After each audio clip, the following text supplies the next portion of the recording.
Welcome everybody to session 4 of the season for nonviolence with Arun Gandhi and Jonathan Jones. We hope these weeks so far have been full of learning and support and contribution at this difficult time, and that all of you are staying healthy and taking good care of yourselves.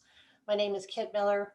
I have the good fortune of serving as director of the MK Gandhi Institute for Nonviolence and working with Arun and with Jonathan and many others every year on the season for nonviolence. This session 4, is dedicated to relationships and thinking about how does nonviolence relate to our relationships. So I'm going to be asking Arun and Jonathan each a question about that, and I'm going to start first with Arun to ask you if you'd be willing to reflect about nonviolence as a basis for relationships. Yeah, excuse me. Nonviolence is the basis for personal transformation. And if we use it as a means for personal transformation, it means that we transform all the things that we find negative within us into positive. And one of the things, very, very important aspect of this is the relationships that we have with each other. Today, our relationships are defined mostly by materialism and greed and selfishness. And so we are always looking at what am I going to get from this relationship? And if I don't get anything from it, why should I bother to waste my time over it? And that is a very negative way of building relationships. We are all here together on this earth, and if it's only when we work together and respect each other that we will create peace in this world and be able to live in harmony, because peace means harmony. If we don't have harmony within us, we will never have peace around us. So how do we create harmony? The only way we can create harmony is by respecting each other and looking at ourselves as a huge human community where we are all bound together and our destinies are bound together, and we have to work together to raise everybody up as a couple of notches every generation.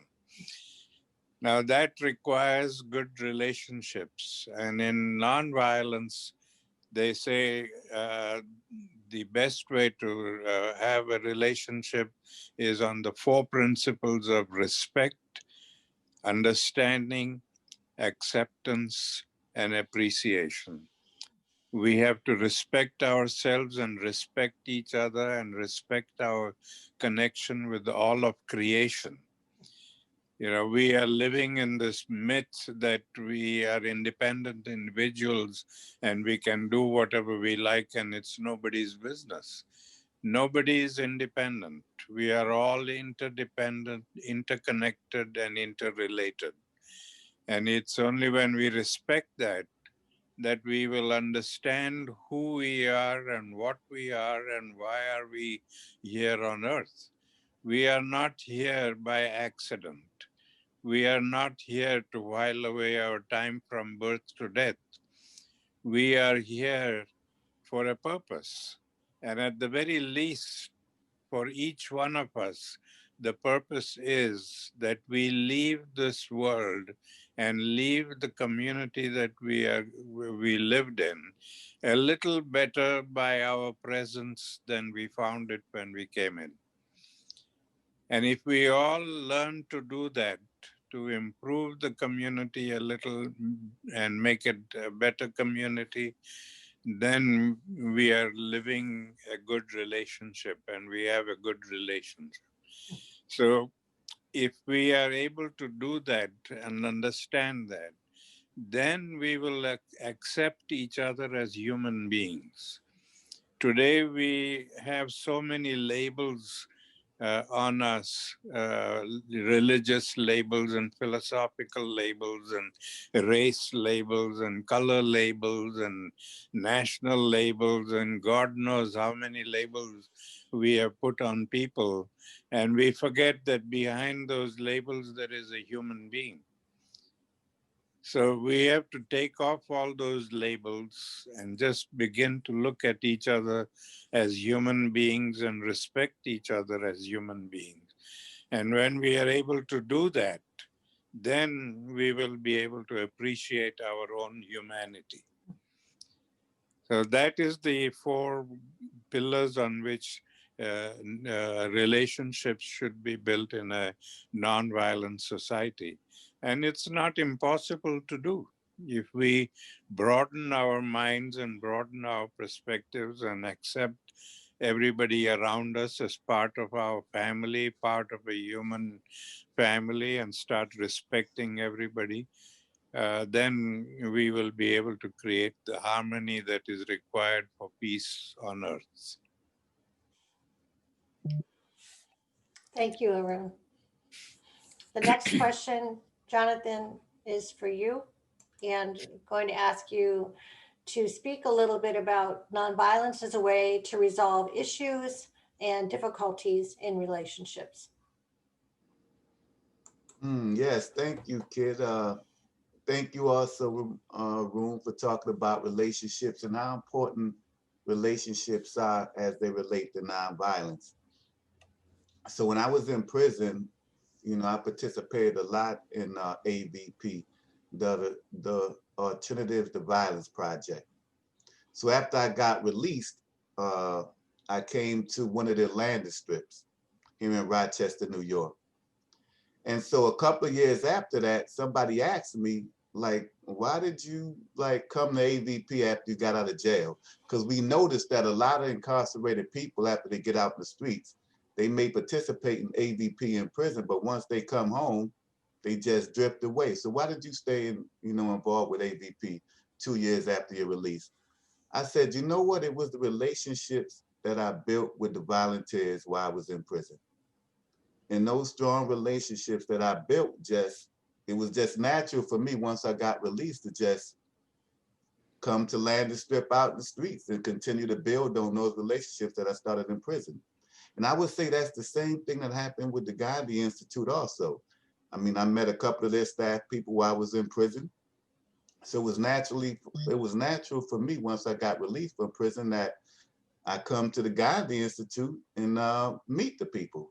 And I mean, once I done it, I just kept on coming back. I just stayed around. So relationships are very, very important.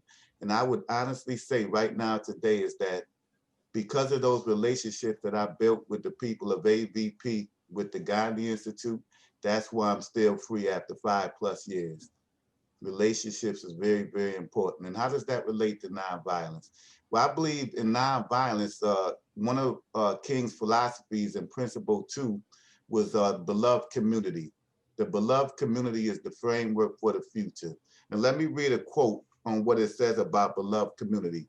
It says, the nonviolent concept is an overall effort to achieve a reconciled world by raising the level of relationships among people to a height where justice prevails and persons attain their full human potential. So relationships is very, very, very important. And when I think about relationships in nonviolence, it also reminds me of a book that I'm reading, Healing Resistance by Kazu Hager. He says, ultimately, our goal should be to increase and strengthen our relationships, as well as our skills in managing conflict, so that we can rely less on systems and more on one another. So yeah, when I think about relationships and nonviolence, I think about, how strong do relationships that we have with individuals, how strong are those relationships? And then who do we have relationships with? So I mean, so when I think about the conflict, managing conflict that inevitably comes up in our lives, comes up in relationships, What are we doing about that? What happens when we have conflict in our relationships? Maybe we have conflict because we have different goals, different visions. Maybe maybe we believe that there's not enough resources to go around. I mean, like, how do we manage those conflicts? And I would just share with you, brothers, something that I talked about earlier in a couple of DVDs before, is that we manage those conflicts, we deal with those conflicts by first dealing with the violence, the trauma, and pain that's in our hearts. When we do that first, then I believe that managing conflicts, building and creating new relationships that are sustainable, relationships that'll keep us out in the streets once we get released, will be possible. But it all begins with dealing with the violence, trauma, and pain that's in our hearts. It starts with us.